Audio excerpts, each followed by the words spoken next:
And you work in what for? I work in critical care at the North Campus of UF Health.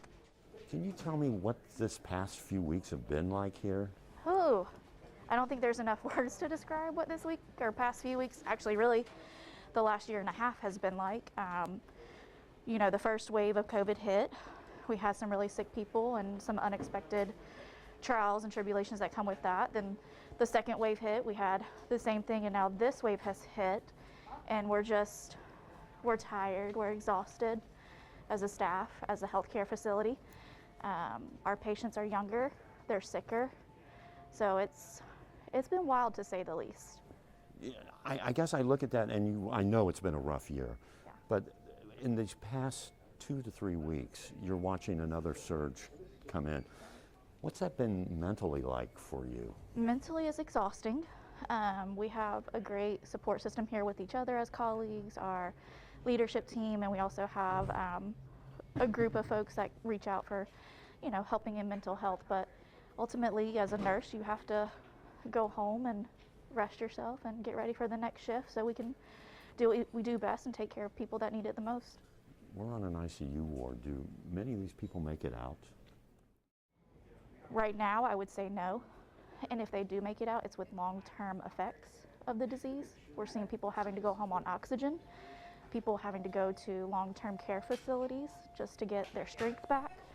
And those that do go home in the future could possibly see other long-term effects as well. Your message, to me that's a sobering thought, but your message to people today, you see this every day and people don't believe that it's what's happening. Right. What would be your message? My message is do your education and learn and ultimately get vaccinated.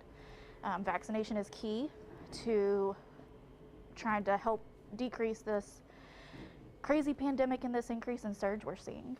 The vaccinations are out there for a reason, so let's utilize them and let's protect ourselves and let's protect our loved ones, because I'm tired of seeing people brokenhearted and passing away the way they are. We're talking full families at this point impacted, not just one, matriarch of a family. We're talking moms, dads, kids. We heard James saying his wife is also sick, and and it's just something as simple. Have you ever treated somebody that was vaccinated up here? I have, and I would tell you their symptoms while they're sick. There's hope that they will leave this hospital. There's Right. hope that they will get better.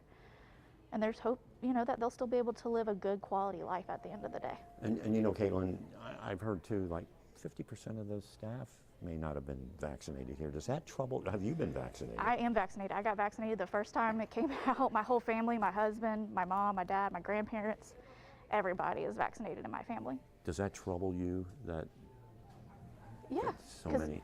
We're on the front line and we see it and we're dealing with it daily.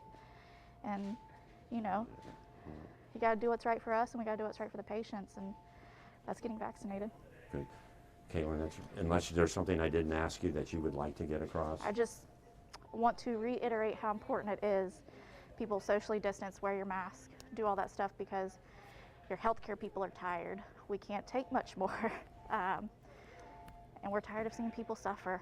People are suffering. When you think about this from your perspective, if you had to compare this to something, how would you describe this ICU and the ER? For a nursing healthcare facility, I feel like we're in a war, and that war's not ending anytime soon yet because people aren't getting vaccinated yet.